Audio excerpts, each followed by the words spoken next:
గ్రామీణ ప్రాంతంలో భారతదేశంలో ఉన్న కుల వ్యవస్థ, కుల వృత్తుల గురించి ఈ వీడియో ద్వారా నా క్షేత్రస్థాయి పరిశీలన ద్వారా కొన్ని విషయాలను మీ ముందు ఉంచదలుచుకున్నాను. కులం పుట్టుక ఈ దేశంలో రాజవంశస్థుల నుండి, అంటే దాదాపుగా 5,000 సంవత్సరాల కంటే క్రితం నుండి ఈ వ్యవస్థ అనేటువంటిది గ్రామీణ ప్రాంతంలో బలంగా ఉంది. దీన్ని మొదటిసారిగా లిఖితపూర్వకంగా పేర్లతో గుర్తించినటువంటి వారు ఈ దేశంలో పోర్చుగీస్ వారు. అన్ని వేదాలు, ఉపనిషత్తులు, గ్రంథాలు కులం గురించి, కులం కొనసాగింపు గురించి, కులం యొక్క క్రమాన్ని, సమాజం యొక్క సోపానాన్ని వివరించడం అనేటువంటిది జరిగింది. కులం గ్రంథ రూపంలో సంస్కృత భాషల్లో మొదటిసారిగా పేర్కొన్నవారు బ్రాహ్మణులు. ఈ దేశంలో భాషా పరిజ్ఞానము, చదువు, విజ్ఞానం కలిగినటువంటి వ్యక్తులుగా బ్రాహ్మణులు గ్రామీణ ప్రాంతంలో నివసిస్తున్నారు. ఈ దేశంలో అన్ని గ్రంథాలను, అన్ని ఉపనిషత్తులను ఒక బ్రాహ్మణ కులానికి సంబంధించినటువంటి వ్యక్తులు రాయడం, అందులో ముఖ్యంగా ఈ కుల వ్యవస్థను పరిశీలించి, పరిశోధించి వివరించడం అనేటువంటిది జరిగింది. ఫలితంగా గ్రామీణ ప్రాంతంలో ఈ కుల గుర్తింపు అనేటువంటిది జరిగింది. ఇది ముఖ్యంగా జాతి అనేటువంటి అంశం. దీన్ని నేను పరిశీలించగా కులం కేవలం బంధుత్వం మాత్రమే అని తెలుసుకోవడం అనేటువంటి జరిగింది. ఇది వ్యక్తులు చేసేటువంటి పని విభజన. ఈ దేశంలో ఉన్న పనులు, పేర్లు, కులాలు తప్ప మరొకటి కాదు. పనుల పేర్లు, వాటి యొక్క ఆచారము, వంశపారంపర్యంగా పనులు ఇప్పటికీ ఉండటం వల్లనే ఆ పనుల ఆధారంగానే ఈ కులాలు, కుల వృత్తులు అనేటువంటివి ఉన్నాయి. అయితే ఇది ఒక సాంఘిక దురాచారము, సాంఘిక దోపిడీ, ఇది ఒక సాంఘిక వివక్ష తప్ప మరొకటి. కులాలు, కుల వృత్తులకు సంబంధించినటువంటి అంశాలు ఆ కులాల్లో ఉండేటువంటి వ్యక్తుల ద్వారా వారి యొక్క అనుభవాలు, అభిప్రాయాలు, కుల వ్యవస్థ గురించి పూర్తిగా ఈ వీడియోలో వారి ద్వారానే, వారి నోటి మాట ద్వారా కుల వ్యవస్థ గురించి పూర్తి స్థాయిలో తెలుసుకుందాం. ఇప్పుడు చదువుకున్నా కానీ ఉద్యోగాలు లేవు. ఉద్యోగాలు లేకపోవడం వల్ల కుల వృత్తి చేసుకుందామన్నా కానీ గొర్రెలకు ఎటువంటి ఇన్సూరెన్స్ లేదు, రోగాలు వస్తే దగ్గరలో హాస్పిటల్స్ లేవు, తర్వాత డాక్టర్లు లేవు, మందులు లేవు, ఏం లేవు. ఇప్పుడు గొర్రెలను మేపడానికి కూడా ప్లేసులు లేవు మాకు. కాబట్టి ఎట్లో ఇతర వేరే ఊర్లలోకి వెళ్ళి మేపుకోవడం. గొర్రెల కాపరులు వారికి ఉన్నటువంటి సమస్యలు, వారి వృత్తి గురించి తెలుసుకుందాం. మా పిల్లల్ని మేము చదివిస్తాం. అంటే వాళ్ళు ఇప్పుడు ఇదే వృత్తి కాకుండా చదువుకొని ఉద్యోగాలు, వ్యాపారం చేసుకోవడానికి నీకు ఇష్టమే ఉంది? ఇష్టమే ఉంది. మరి నువ్వు కూడా ఇది బంద్ చేసి చదువుకొని ఏదైనా వ్యాపారం, ఉద్యోగం చేసుకోవచ్చు కదా? మా ఇంట్లో ఉండడం ఇబ్బందుల వలన, ఇంట్లో కొన్ని ప్రాబ్లమ్స్, సిచ్యువేషన్స్ వలన ఈ వృత్తికి వచ్చిన నేను. ఆర్థిక ఇబ్బందుల వల్ల తప్పని పరిస్థితుల్లో ఈ కుల వృత్తిని కొనసాగించడం అంటే జరుగుతుందని వారి మాటల్లో తెలుసుకోవడం అంటే జరిగింది. ఇది ఏరే రైతు తోటికి తిడతాడు, రైతు కొడతాడు, ప్రతి ఒక్క మాట ఆలి అమ్మని అన్నీ అంటాడు. మీకు పొలం ఇక్కడ లేనందుకు మేపుకోవాలి. వాడు ఏమన్నా నాకు ఒక తిట్టని కొట్టని ఏమన్నా ఓపిక చేసుకోవాలి. నాయన నీకు దండం పెడతాను, నీ కాలు మొక్కి యాద బతకలే అని తెచ్చుకున్నా. కాకపోతే 2 దినాలు ఆగుతా, కాకపోతే 1000-2000 తప్పు అయితే వేసుకో అని ఒప్పుదాల చేసుకోవాలి, అడుక్కోవాలి. మనం అన్నింటికి ఎవరు జవదానం చేయకుండా అడుక్కొని చేసుకొని మనం. మీరు కురువోళ్ళు అని బయట గొర్రెలు, కురువోళ్ళు అని చెప్పేసి అన్నప్పుడు మీకు ఏమైనా ఇబ్బంది అనిపిస్తుంది? ఏమి ఇబ్బంది లేదు. మీకు వృత్తి కుల వృత్తి మా వృత్తి మాకు సంబంధం. ఇది కురువోడన్న ఒకటి, కాకపోతే గొల్ల కురువోళ్ళు అంటారు, గొల్ల కురువోళ్ళు అంటారు. కానీ మాదేం కుర్మా. ఇంకా మేము అంతా కాల్చి అట్నే తిరుగుతున్నాం, అట్టే చేసుకొని పోతున్నాం. ఏమి ఇబ్బంది లేదు. కాకపోతే పొలం మీద గొర్రెలకు జీవాలకు గడ్డి లేక ఒకటి ఇబ్బంది అంతే. మీకు దీనికి గవర్నమెంట్ నుంచి ఎలాంటి సహాయ సహకారాలు వస్తాయి? లోన్ల విషయంలో కానీ, దీనికి రోగాలు వచ్చినప్పుడు హాస్పిటల్ విషయంలో కానీ, తర్వాత దీనికి ల్యాండ్ మేపకోతం అని చెప్పేసి గవర్నమెంట్ ఏమన్నా సాయం చేస్తుందా? ఒక్క 9 పైసా సాయం లేదు. ఇంతవరకు అయితే మీకు సాయం చేయలేదు? మాకు చేయలేదు, మా ఊరికి ఎవరికి చేయలేదు. ఎవరికి లోన్లు కూడా రాలేదు? లోన్ కూడా రాలేదు. సరే, మరొకరితో వారి అభిప్రాయం. కుల వృత్తి అనుకున్నాం. ఇది అయితే మా సొంత ఊర్లోనే ఈ గొర్రెలు మేపుతామని లేదు, పొలం సాలకు వస్తుంది. ఇప్పుడు పవటరు అక్కడ చేరిపల్లి ఉండొచ్చు, మారమ్మనగల ఉండొచ్చు, ఆ తర్వాత రాయలసీమ, ఆంధ్ర, కర్ణాటక ఉండొచ్చు. ఈ అన్ని చుట్టుముట్టు పల్లీలు అంటే బుడ్డలు అంటే వేరుశనగ ఓరి వేసిండ్రు. ఈ ఎక్కడ చూసినా గట్లు గుట్టలు గవర్నమెంట్ చెట్లు నాటిండ్రు, దాళ్ళకి రానియరు. ఎక్కడ స్థలం లేక ఈ బుల్లచెలు ఇంకా ఇక్కడ స్థలం లేదు మేపడానికి, మళ్ళీ వేరే ఊరికి దీనిని పిల్లలంతని ఈ గోసలు అన్నీ బేటు అడి మార్గం పట్టుకొని పోతూ ఏడ ఆకలి అయితే ఏడ పొద్దుముకితే ఆడ మంద వేసుకొని ఇంకా అక్కడ ఆపుకొని వాళ్ళు కొట్టినా అట్లా ఆపుకొని పొలం పట్టుకొని అడివి జీవితం అది ఆకలిగా జీవితం. ఇంకా ఏడ పొద్దు గడుపుకుంటూ అక్కడ కరువులు. ఈ వృత్తిని వదిలేసి చదువుకొని వ్యాపారాలు చేసుకోవచ్చు కదా, ఈ వృత్తిని ఎందుకు ఇంత కష్టం? బీసీలను ఇప్పుడు గొర్రెల కాపరి సంఘం అధ్యక్షుడని ఓడి ఉంటాడు, ఈ గొర్రెల డాక్టర్లని కొందరు వాళ్ళు ఎవరు ఇక్కడ రారు. మా క్యాస్టర్ని ఎవరిని ముందుకు నడవనియరు, కాలు బట్టి ఇచ్చేస్తారు. అటు చదువులో ముందుకు రానియరు, ఇటు ఉద్యోగాల్లో ముందుకు రానియరు, ఇటు రాజకీయ పరంగా ముందుకు రానియరు. మమ్మల్ని ఆడంటే ఆడ బీసీలమని కురువలమని అరే కురువడా నీ అల్లిందా నీ పిల్లందా అని రకరకాల బూతులు కూర్చుంటారు. ఇంకా వేరే దేశాలకు పోయి 2 నెలల కాలం గడిపి అక్కడ 5 నెలల పాటు కాలం గడుపుకొని ఇక్కడ పొలం బయలుదేరినాక మళ్ళీ వస్తాం. ఈ గొర్రె పిల్లలు గొర్రెల కాపరులుగా గ్రామీణ ప్రాంతంలో నివసిస్తున్నటువంటి కులం కురువ వీరు నిత్యం గొర్రెలు కాస్తూ తమ యొక్క జీవనాన్ని సాగిస్తూ గ్రామీణ ప్రాంతం లోపల గొల్లవారుగా మరి కురువ గొల్లవారుగా ప్రాధాన్యత పొందినటువంటి కులస్తులు. వీరు ముఖ్యంగా ప్రభుత్వ సాయం లేకుండా కేవలం తమ సొంత డబ్బుల చేత గొర్రెలను కొనుక్కొని వివిధ గుట్టలు నట్లు ప్రభుత్వ భూములు బీడు భూముల్లో గొర్రెలను మేపుకోవడం అనేటువంటి జరుగుతుంది. కానీ ఇప్పుడు ఈ గ్రామీణ ప్రాంతంలో ఈ భూమి అనేటువంటిది బీడు భూములు తగ్గిపోవడం వల్ల వీరు అనేకమైనటువంటి సమస్యలను ఎదుర్కోవడం అనేటువంటిది జరుగుతుంది. అదేవిధంగా లంబాడి అనేటువంటి కులస్తులు గ్రామీణ ప్రాంతంలో ఊరు చివర కొంతమంది సమూహాలుగా గ్రూపులుగా తమ యొక్క జీవనాన్ని సాగిస్తున్నారు. వీరు ముఖ్యంగా వ్యవసాయ పనులు వ్యవసాయ కూలి ఆధారంగా గ్రూపులుగా చిన్న గ్రూపుల చేత ఒక పల్లె లాగా వారి జీవనం అనేటువంటిది సాగించడం అనేటువంటిది ఈ గ్రామీణ ప్రాంతంలో ఉంది. వీరు ముఖ్యంగా వ్యవసాయ కూలీలుగా వ్యవసాయానికి సంబంధించినటువంటి పనుల్లో సహాయ సహకారాలు చేస్తూ వివిధ వ్యాపారాలు వివిధ పనులను చేస్తూ ఇతర కులస్తులకు చేదోడు వాదోడుగా గ్రామీణ ప్రాంతంలో జీవనం సాగిస్తున్నటువంటి కులాలే లంబాడి కులాలు. వీరికి ఎలాంటి వృత్తి అనేటువంటిది లేదు.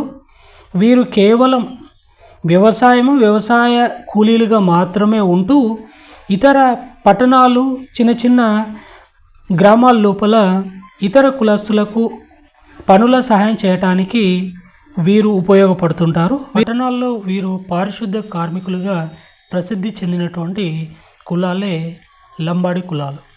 వారి కులం గురించి వారి సమస్యలను వారి నోటి ద్వారా తెలుసుకుందాము. మాది మియాపురం తాండా, నా పేరు రాము. ఇక్కడ జనాభా 300 జనాభా ఉంటుంది, 290 జనాభా ఉంటుంది. ఇక్కడ మీ నిత్యంగా పనిచేసే కూలీలు చాలామంది ఏం చేస్తారంటే ఇంకంతా భూమి ఇది అది లేక వలస పోతుంటారు. ఆటోలు ఇవి అవి ఇంకా ఊళ్ళో కొడుతు నడుపుకుంటూ హైదరాబాద్ వలస పోతుంటారు. ఇంకా ఊళ్ళో సిసి రోడ్లు ఉండవు మంచిగా, ఇంకా ఇక్కడ సైడ్ కాలువలు నీట్నెస్ ఉండదు. ఒక ఇల్లు కానీ రావడం, ఒక 2-3 ఇళ్ళు వచ్చినాయి. ప్రభుత్వం కూడా మంచిగా పట్టించుకోదు. ఇక అనుకునేవి కూడా గ్రామ పంచాయతీ నుంచి మాకు చిన్న సూపుగా రావు ఇవి. ఇంకా ప్రతి ఒక్కటి ఈది లైట్లు కానీ ఇవి కూడా అన్నీ నిర్లక్ష్యమే మా తాండకు చూస్తే. మా గ్రామ పంచాయతీ నుంచి కానీ గవర్నమెంట్ నుంచి ప్రతి ఒక్క పిల్లలు చదువుకుని ఇంకా ఇక్కడ ఏం పని చేయలేక దొరకక హైదరాబాద్ వలస వెళ్ళిపోయి ఆటోలు ఇవి ప్రతి ఒక్క పని చేసుకుని బతుకుతున్నాం. ఇక్కడ కొంతమంది రైతులు ఉన్నారు, కొంతమంది భూమి లేని చాలా మంది పేదరికములు ఉన్నారు. ఈ సమస్య చాలా ఉంది. ఇంకా గవర్నమెంట్ కూడా చూసి బస్సు సౌకర్యం లేదు, స్కూల్ కూడా లేదు. సౌకర్యం లేదు. స్కూల్ ఎప్పటి నుంచి లేదు? స్కూళ్ళు దాదాపు సంవత్సరమే స్కూళ్ళు లేక తీసేసి పిల్లలు లేక బయటికి వెళ్ళిపోతున్నారని ఇంకా బస్సు రావట్లేదు. బస్సు సౌకర్యం లేదు ఇక్కడ, ఏం లేదు. ఇది కొన్ని ప్రధానంగా జీవనోపాధి వ్యవసాయం, వ్యవసాయ అనుబంధ పనులు. అటువంటి ప్రభుత్వ సహాయం కానీ రిజర్వేషన్ తోడ్పాటు తమకు ఉపయోగపడట్లేదని చెప్పేసి వివరించడం జరిగింది. మరొకరితో వాళ్ళ కులానికి సంబంధించినటువంటి అంశాలు తెలుసుకుందాం. పిల్లలంతా ఎక్కడికి వెళ్తుండ్రు మళ్ళీ? పిల్లంతా బయటికి వెళ్తారు. మీకు రోడ్డు రవాణా ఉందా? రోడ్లో బస్సు సౌకర్యం లేదు సార్. బస్సు సౌకర్యం లేదు. అక్కడ నుంచి ఇక్కడికి ఎన్ని కిలోమీటర్లు? 1 అవర్, 1.5 కిలోమీటర్. 1.5 కిలోమీటర్ మీరు నడుచుకుంటూనే పోవాలి? నడుచుకుంటే పోతాం సార్. వాకింగే. వాకింగ్. మీ జీవనోపాధి ఏంది? కూలి పని చేసుకుంటారు. కూలి పని, వ్యవసాయం, వ్యవసాయం కూలి పనులు చేసుకుంటారు. మీకు ప్రభుత్వ పరంగా ఎలాంటి చేయూత ఉంది? ప్రభుత్వం నుంచి ఏమి ఇటువంటి రాలేదు సార్. ఇప్పుడు చేయూత ఏం లేదా? ఇప్పుడు ఎస్టీ కమ్యూనిటీని ప్రభుత్వం చాలా ఆదుకుంటుంది, బ్యాంక్ లోన్స్ అని, తర్వాత మీకు స్పెషల్ ఫండ్స్ అని చెప్పేసి మీకు చాలా ఉన్నాయి కదా అవకాశాలు. మీరు వాటిని ఏమి మాకు ఇప్పుడు పల్లెటూరులో ఉంటాం కాబట్టి మాకేం తెలియదు సార్. ఇప్పుడు బయట ఏం చదివేది. ఇప్పుడు నువ్వు ఎంతవరకు చదివినావు? అది పీజీ సార్. ఇప్పుడు పీజీ చేస్తున్నా. ఏది subject? Sir subject PG MA sir. MA ఏడ చేస్తున్నావు? ఇప్పుడు కొల్లాపూర్లో.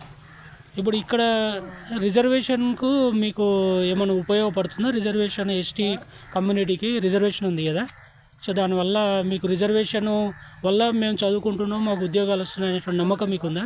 ఉంది సార్. ఉపయోగపడుతుందా మీకు రిజర్వేషన్? ఎంతమందికి వచ్చినాయి ఇక్కడ ఉద్యోగాలు? గవర్నమెంట్ వచ్చేసి ఒకరికి వచ్చిందా? వచ్చింది. ముగ్గురికి వచ్చిన పరిస్థితి. గ్రామీణ ప్రాంతంలో వాళ్ళు ఎదుర్కొనేటువంటి సమస్యలను ఈ వీడియోలో వివరించడం అనేటువంటి జరిగింది. గ్రామీణ ప్రాంతంలో మరో ముఖ్యమైనటువంటి కులం గౌండ్లు.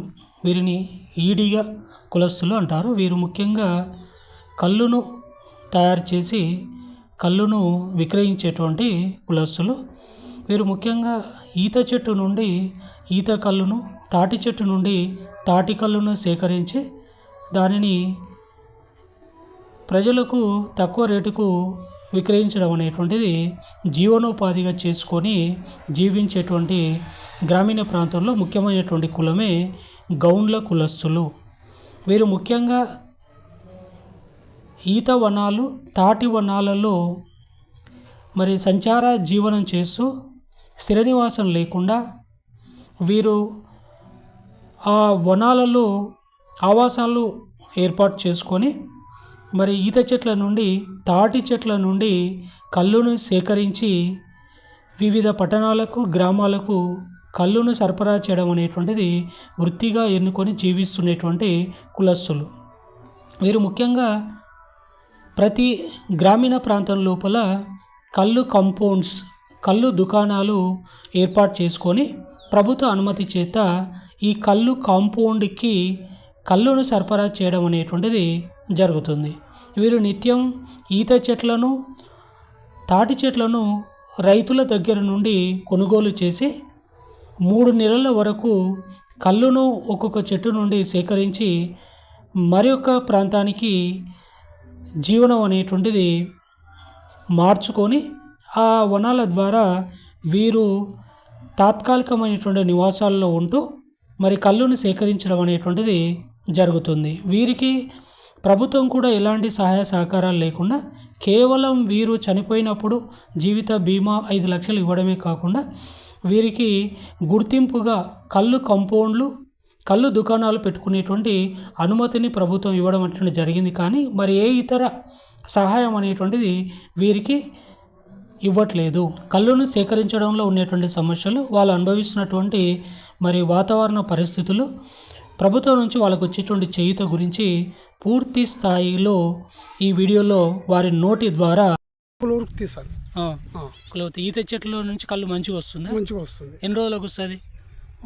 ఒక 3 నెలల వరకు కారుతుంది ఇక్కడ చెట్టు, ఒక చెట్టు 3 నెలలు ఒక చెట్టు, 3 నెలలు కళ్ళు వస్తుంది.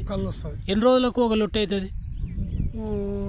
2 రోజులకు, ఒక రోజుకు 2 సీసాలు, 2 బాటిల్ కారుతుంది రోజుకు.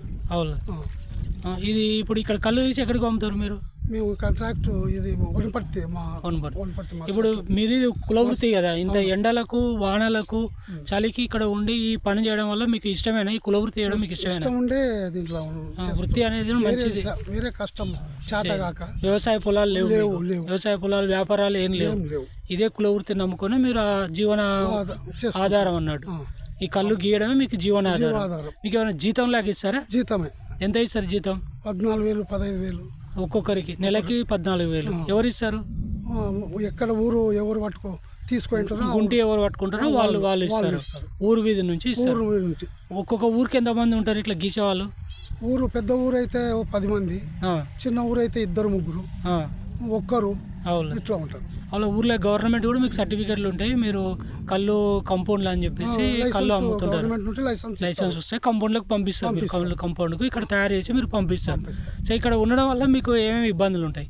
ఏ ఇబ్బందులు అంటే వర్షాకాలం ఒకటి వర్షము ఇబ్బంది, ఇంకా తత్తింపది ఇంకా అలవాటు అయిపోయింది సార్ మాకు. ఇంకా చలికి కానీ ఎండకి కానీ అలవాటు అయింది. ఇక్కడ నీళ్లు కానీ మీకు ఏమన్నా ఇక్కడ ఇంకా ఏమన్నా ఇబ్బంది వేరే వాళ్ళు అంటే నీళ్లు కాలువ నీళ్ళు ఉన్నందుకు ఇప్పుడేమి ఇబ్బంది లేదు. ఇంతవరకు ఉండే ఇబ్బందులు.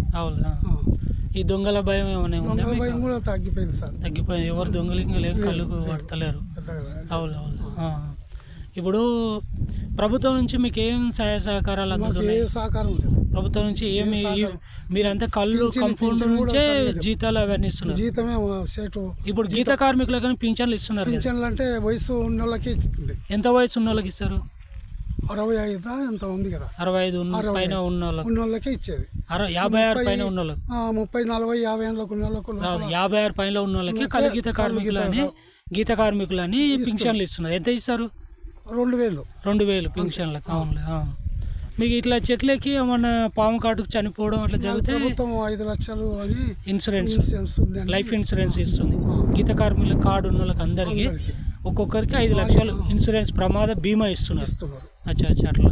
ఇంకా ఇవి ప్రభుత్వం ఆదుకునేటువంటి. ఇంకా ఇప్పుడు ఈ ప్రభుత్వం ఏమైనా చెట్లు పెంచాలా, వీళ్ళను కళ్ళు కార్మికులను గీత కార్మికులు ఎంకరేజ్ చేయాలని చెప్పేసి ఊరికి ఒక 5 ఎకరాలు ఇవ్వాలి చెట్లు పెంచాలని అన్నారు, కానీ ఇంతవరకు ఇవ్వలేదు. ఇప్పుడు ఈ చెట్లు అన్ని ఇవన్నీ ఎవరు? ఈ వంపులు ఇవి రైతులే. రెడ్లు ఉండొచ్చు, బొయ్యలు ఉండొచ్చు. అలా వాళ్ళకేంది? మీరు రైతులకి ఏంది ఉపయోగం? చెట్టుకి ఇంత అని ఇస్తాం. ఎంత ఇస్తారు చెట్టుకు? 15 20 రూపాయలు, 25 రూపాయలు చెట్టుకు. 25. ఎన్ని చెట్లు ఉంటే అన్ని. వీరు ఎదుర్కొనేటువంటి సమస్యలను ఈ వీడియో ద్వారా తెలుసుకుందాం. అయితే వీరు వ్యవసాయ పనులు, వ్యవసాయ కూలీలుగా, ఇతర పనుల్లో నైపుణ్యమైనటువంటి వ్యక్తులుగా, మరి కళ్ళును సేకరించేటువంటి కులంగా వీరు గ్రామీణ ప్రాంతంలో జీవిస్తున్నారు.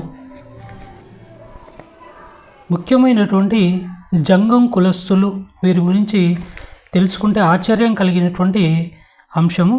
వీరు ముఖ్యంగా వీరశైవ జంగం అనేటువంటి ధర్మాన్ని పాటిస్తూ వీరు వేదాలు, ఉపనిషత్తులను పఠిస్తూ మరి పురోహిత్యం కోసం నిత్యం వేద పాఠశాలలో గడిపేటువంటి కులస్తులుగా, మరి ధర్మ భిక్షాటన అనేటువంటి పేరుతో వీరు పురోహితులుగా చలామణి అవుతున్నటువంటి మాట ఈ తెలంగాణ గ్రామీణ ప్రాంతంలో ముఖ్యంగా ఉంది. వీరే జంగం కులస్తులు. నేను పరిశీలించినటువంటి అంశాల్లో వీరు ముఖ్యంగా ఈ జంగం కులస్తులు మరి వేద పండితులుగా పురాణాలు, వేదాలు, ఉపనిషత్తులను పఠిస్తూ వేద పాఠశాలలో మరి విద్యాభ్యాసం నేర్చుకొని వేదాల్లో ఉన్నటువంటి సారాంశాన్ని జీర్ణించుకునేటువంటి బ్రాహ్మణుల తర్వాత మరో ముఖ్యమైనటువంటి కులస్తులే గ్రామీణ ప్రాంతంలో జంగం కులస్తులు. వీరు శివభక్తులుగా, శివాలయాల్లో పూజారులుగా, ముఖ్యంగా గ్రామీణ ప్రాంతంలో ప్రసిద్ధి చెందినటువంటి పుణ్యక్షేత్రమే శ్రీశైలం, కాశీ, కాళహస్తి, మరి ఇతర ఎక్కడ శివాలయాలు ఉన్నా అక్కడ మరి ప్రధాన అర్చకులుగా పురోహితము, ప్రధాన అర్చక వృత్తిని చేసేటువంటి బ్రాహ్మణుల తర్వాత ముఖ్యమైనటువంటి కులం ఏంది అని అంటే జంగం కులస్తులు. వీరు వేద పాఠశాలలో అచ్చం బ్రాహ్మణుల వలె వేషధారణ, వారి యొక్క నోటి నుంచి మరి వేదాలు, ఉపనిషత్తులు ధారాళంగా రావడం అనేటువంటిది జరుగుతుంది.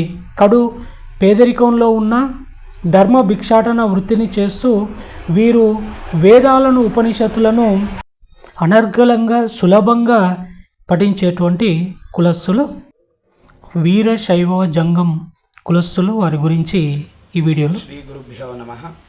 నా పేరు సంగయ్య స్వామి హిరేమఠం. శ్రీ కాశీపీఠం పంచపీఠాలలో వీరశైవ పంచపీఠాలలో 5వ పీఠము కాశీపీఠము. ఆ కాశీపీఠం యొక్క వర్తమాన జగద్గురు చంద్రశేఖర శివాచార్య మహాస్వాముల వారు షాద్నగర్ సమీపంలో కిషన్ నగర్లో సుమారుగా 17 సంవత్సరాల నుండి ఒక వేద పాఠశాలని నిర్వహణ చేస్తున్నారు. అందులో ప్రధాన అధ్యాపకులుగా మేము పనిచేస్తున్నాము. సంగయ్య స్వామి హిరేమఠం. ఈరోజు కుల వ్యవస్థ గురించి మాకు ప్రశ్న అడగడం జరిగింది. ఈ కుల వ్యవస్థ అనేటువంటిది ఎప్పటి నుంచి వచ్చిందంటే, మొట్టమొదట ఈ యొక్క యుగ ప్రారంభంలో కుల వ్యవస్థ అనేటువంటిది లేదు. కానీ ఎవరు ఏ పని చేస్తున్నారో ఆ పని మీద వారిని గుర్తించడం జరిగింది.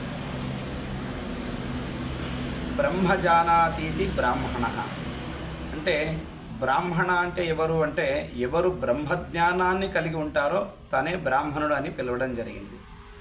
జంగమో జగద్భరిత, ఈ జగత్తంతా ఎరిగినటువంటి వ్యక్తి ఎవరైతే ఉంటారో తనని జంగమ అని పిలవడం జరిగింది. ఇలాగా ఎవరు పని మీద వారిని గుర్తించడం జరిగింది. ఈ యొక్క వ్యవస్థ అనేటువంటిది బాగా మన ప్రపంచంలో ఏర్పడ్డది. ఆ వ్యవస్థ అలాగే కొనసాగుతుంది. ఒకవేళ మనం ఈ కుల నిర్మూలన అనేటువంటిది చేయాలి, అందరూ సమానంగా ఉండాలనేటువంటి తత్వాన్ని తీసుకొస్తే దీన్ని ప్రభుత్వమే ప్రారంభించాలి.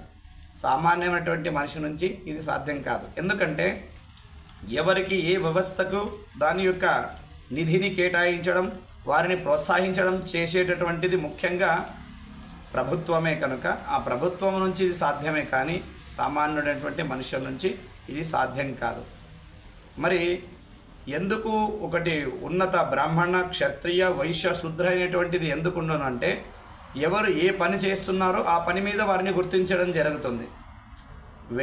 వేద అర్హత కలిగి వేదాన్ని చదివి జ్ఞానిగా ఉండేటటువంటి వ్యక్తిని బ్రాహ్మణాన్ని పిలుస్తారు. అలాగే పరిపాలన చేసేటటువంటి వ్యక్తిని క్షత్రియుడని పిలుస్తారు. అలాగే వ్యాపారం చేసేటటువంటి వ్యక్తిని వైశ్యుడని పిలుస్తారు. అలాగే మిగతా అన్ని కార్యక్రమాన్ని, కింద స్థాయి కార్యక్రమాన్ని చేసేటటువంటి వ్యక్తులని శూద్రుడని పిలుస్తారు. కానీ ఈ వ్యవస్థ అనేటువంటిది వారి వారి పనిని బట్టి ఉంటుంది.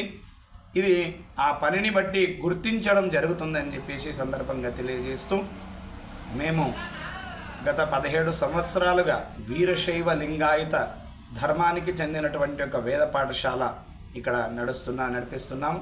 ఇందులో వేలాది మంది వేద విద్యార్థులు, వేద పండితులు ఇక్కడ తయారవుతున్నారు.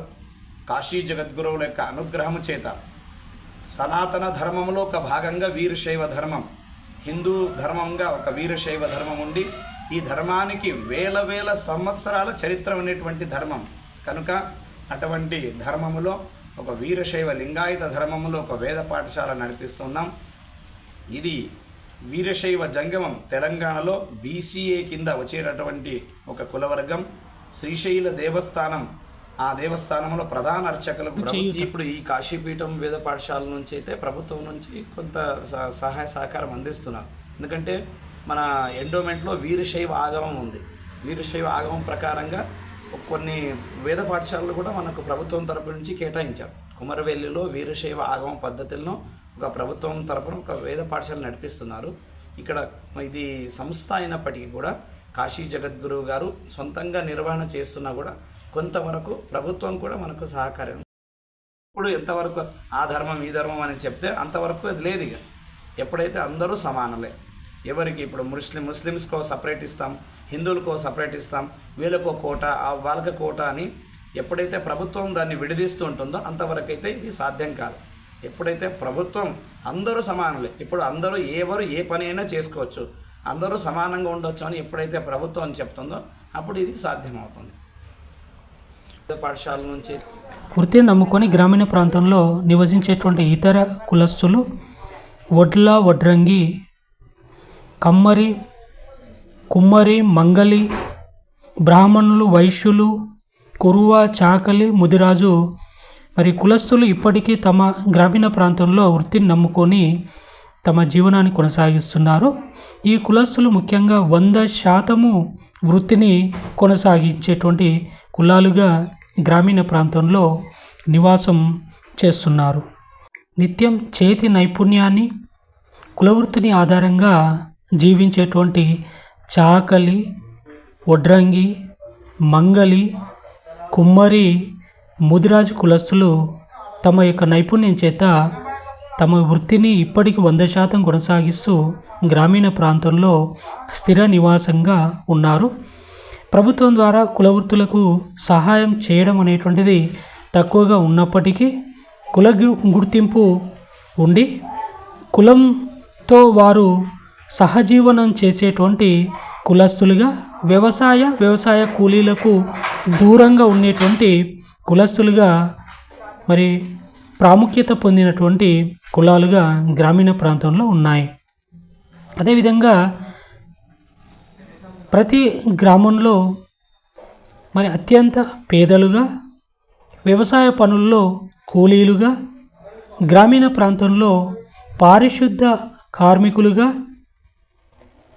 మరి భిక్షాటన చేసేటువంటి కులాలుగా ఇప్పటికీ నిత్యం గ్రామీణ ప్రాంతంలో నివసించేటువంటి కడు పేద స్థితిలో ఉండేటువంటి కులాలే షెడ్యూల్ క్యాస్ట్.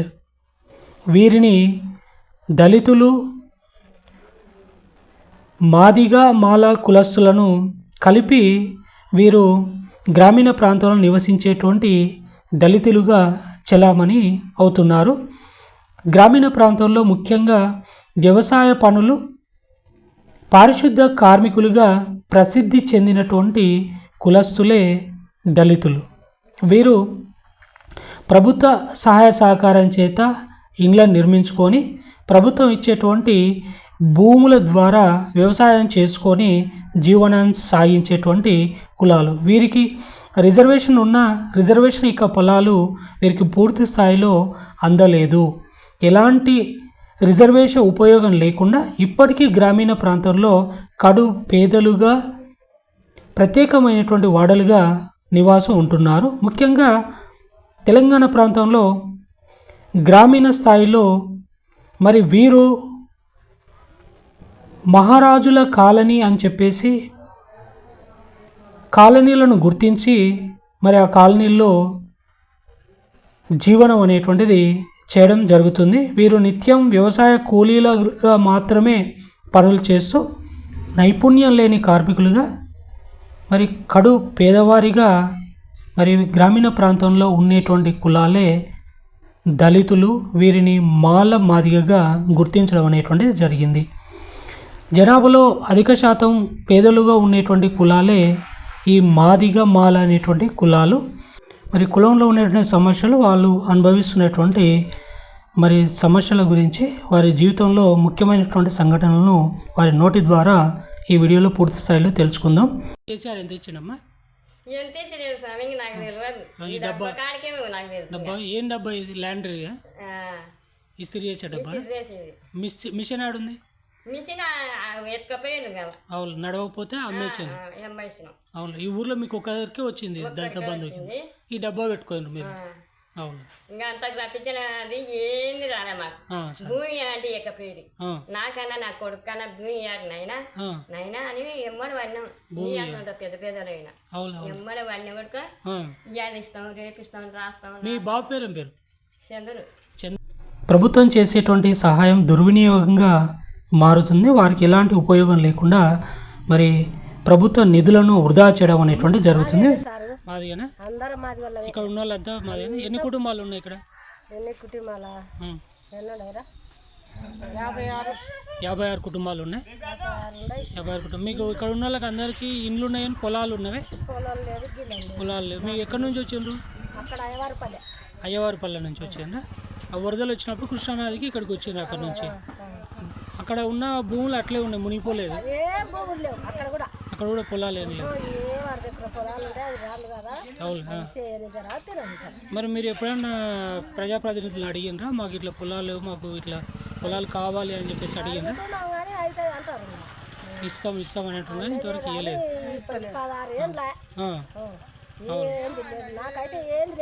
ఎస్సీ కార్పొరేషన్ కింద ఎస్సీలకు 3 ఎకరాలు అని చెప్పేసి భూ పంపిణీ చేసిండ్రు. అవి వచ్చినాయి. ఎంతమందికి వచ్చినాయి? ఇక్కడ రాలేదు. అంటే భూములు లేని వాళ్ళు ఎక్కువ ఉన్నారు ఇక్కడ.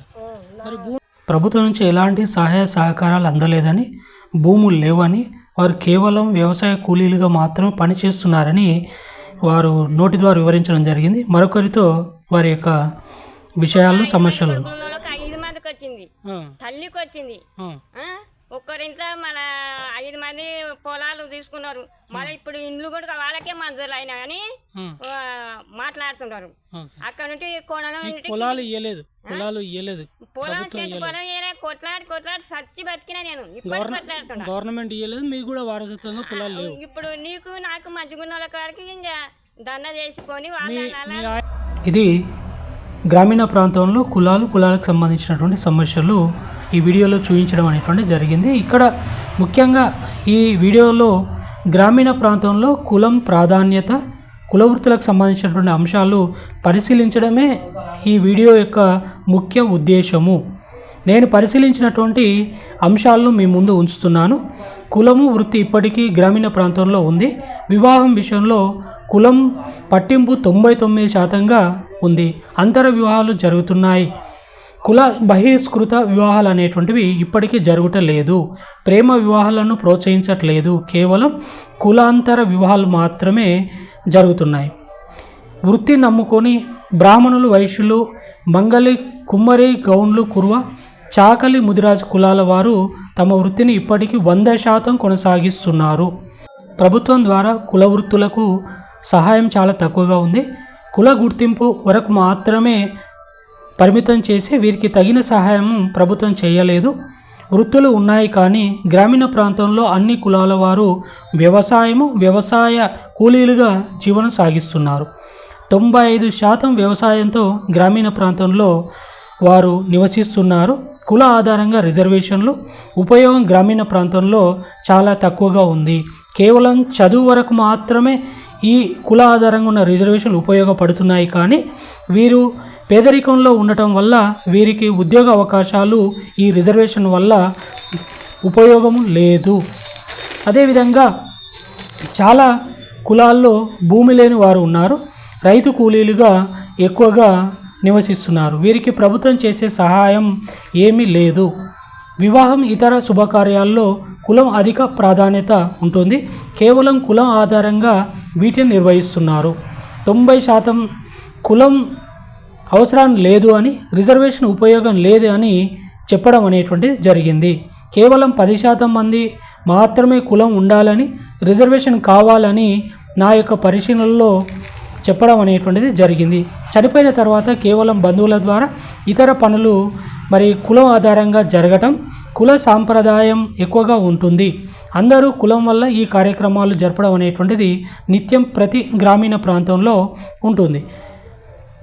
పెద్ద కులాలకు కూడా ప్రభుత్వం చేయుత లేదు. గ్రామీణ ప్రాంతంలో కులాల సంఘాలు ఏర్పడి సంఘాల ఆర్థిక లావాదేవీలు నిర్వహించడం, ఇతర రాజకీయ విషయంలో ఈ కుల సంఘాలు అధిక ప్రాముఖ్యతను, ప్రముఖ పాత్రను పోషించడం అనేటువంటిది జరుగుతుంది. గొడవలు, ఇతర తగాదాలు, పంచాయతీలు ఇప్పటికీ కుల పెద్దల సమక్షంలో పరిష్కారం అనేటువంటిది జరుగుతుంది. ఎక్కువగా చదువుకున్న యువత వలసలు పోవడం అనేటువంటి జరుగుతుంది. ఇది నేను గ్రామీణ ప్రాంతంలో పరిశీలించినటువంటి అంశాలు.